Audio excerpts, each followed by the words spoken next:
जैसा कि हमने आपको दिखाया था कि पिछले वीडियो में नीचे बुश था और ऊपर बेरिंग था, तो इस पंखे में कुछ अलग ही हटके है।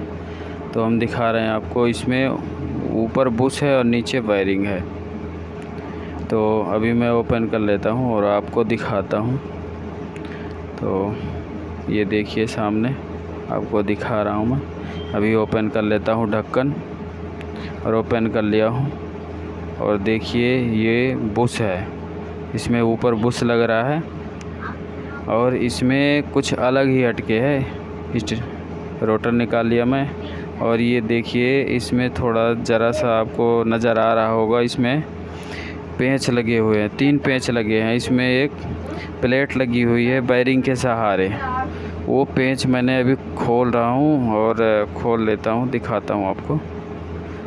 तो जैसा कि ये देखो, ये पेंच है, ये पेंच खोल लोगे यार आप तो आराम से आपको इसकी वायरिंग निकल जाएगी आराम से। यदि पेंच नहीं खोलोगे तो आप कितने भी झटके मारते रहो और ये निकलने वाला नहीं है। तो जैसा कि मैंने खोल लिया हूँ और ये देखिए आपको दिखा रहा हूँ मैं, ये इसके पेंच हैं और इस प्लेट में लगे हुए हैं। ये 3 पेंच इसमें लगते हैं जो कि वायरिंग का सपोर्ट करता है ये पेंच। और ये देखिए आपको मैं जो इसकी रनिंग कॉइल पूरी तरह से जली हुई है, और इसको यदि आप किसी सापट के माध्यम से यदि खोलोगे तो ये खुलेगा नहीं वायरिंग इतना जल्दी। और ऐसी गलती भी आप मत करो, क्योंकि इसके माध्यम से जैसे ये मैं सापट हाथ में ले रखा हूँ और इससे खोलूँगा, देखो तो ये खुलेगा नहीं ऐसे में, क्योंकि इसमें प्लेट लगी हुई है। ये प्लेट जो है तो वायरिंग में सीधे लगती है, और नीचे एक क्लिप है, वायरिंग के नीचे एक क्लिप लगा हुआ है। वो क्लिप यदि आप नोच प्लास या चिमटी हो उसके माध्यम से हटा दोगे तो हो जाएगा। ये हमारे सवार हैं। और ये स्टेटर मैंने काट लिया हूँ और दिखा रहा हूँ ये वायरिंग में। ये देखो आप, एक सापट में एक क्लिप लगी हुई है। ये क्लिप को एक क्लिप को हटाने के लिए चिमटी से मैं वो कर रहा हूँ। और देखना ये क्लिप आपको नज़र आ रही है, ये देखिए, हाँ देखिए। तो ये वायरिंग मैंने निकाल दिया हूँ। उस क्लिप निकालते ही वायरिंग आराम से निकल जाती है, और नई वायरिंग मैंने लगा दिया हूँ इसमें।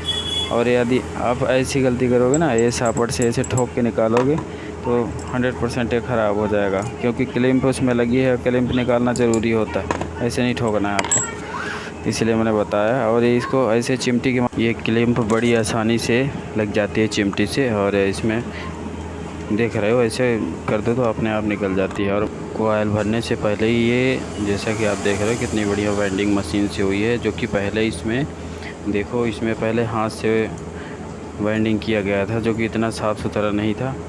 और इसको मैं करूँगा अभी फिट। तो देखो, हाँ, मशीन से कितनी बढ़िया वायरिंग होती है, वेल्डिंग, और एकदम बढ़िया फर्स्ट क्लास है। तो देखो अभी मैं इसको कर लेता हूँ फिट। और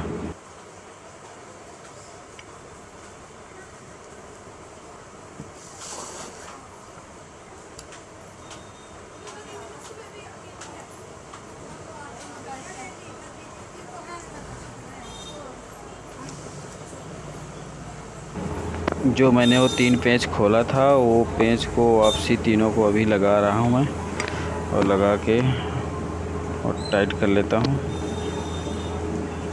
तो लगा दिया, टाइट कर लिया हूँ। और जैसा कि आपको ये देखो दिखा रहा हूँ, ये पेंच टाइट हो गए हैं, और अब ये आराम से वायरिंग निकलने वाला नहीं है। अभी स्टेटर बढ़िया तरह से, अच्छी तरह से लग गया है, और ये उसी लेवल में लगेगा जितने में वो दे रखा है। वायरिंग फिक्स हो जाती है वहाँ पे। और ऊपर बुश है, पिछले वीडियो में दिखाया था आपको, नीचे बुश था, ऊपर वायरिंग था, लेकिन इसमें कुछ अलग ही है, आपको अलग ही मिलेगा। तो ये देखिए, आपको मैं इसको सफाई कर लेता हूँ, अभी सफाई करना ज़रूरी है। बुश की भी सफाई कर लेते हैं हम। और ये देखिए, ये बुश है, और ऐसा बुश कंपनी बना के देती है कि कई सालों तक ये ख़राब नहीं होता है। भाई 30 साल पुराना पंखा है, देख लो, और ये आज तक ख़राब नहीं हुआ, और गजब का है। तो अभी मैंने इसको फिट करता हूँ और दिखाता हूँ। इसमें आपको नई चीज़ मिली है सीखने को, जैसा कि आप देखे ही हो, और इसकी स्पीड भी काफ़ी अच्छी है। तो देखिए अभी हो गया फिट। अब इसको हम सीरीज से कर लेते हैं चेक। ये देखिए कितनी स्पीड है, सीरीज में इतनी स्पीड है, देखिए देख ही रहे हैं आप, गजब का है ये। और ऐसे पंखे आपको बहुत कम मिलेंगे, इसमें बहुत कुछ जानकारी आपको मिल ही गई होगी कि नीचे क्लिप होता है, उस क्लिप को हटाना पड़ता है। हमारी वीडियो को लाइक सब्सक्राइब ज़रूर करेंगे। हम मिलेंगे नेक्स्ट वीडियो में, तब तक के लिए बाय।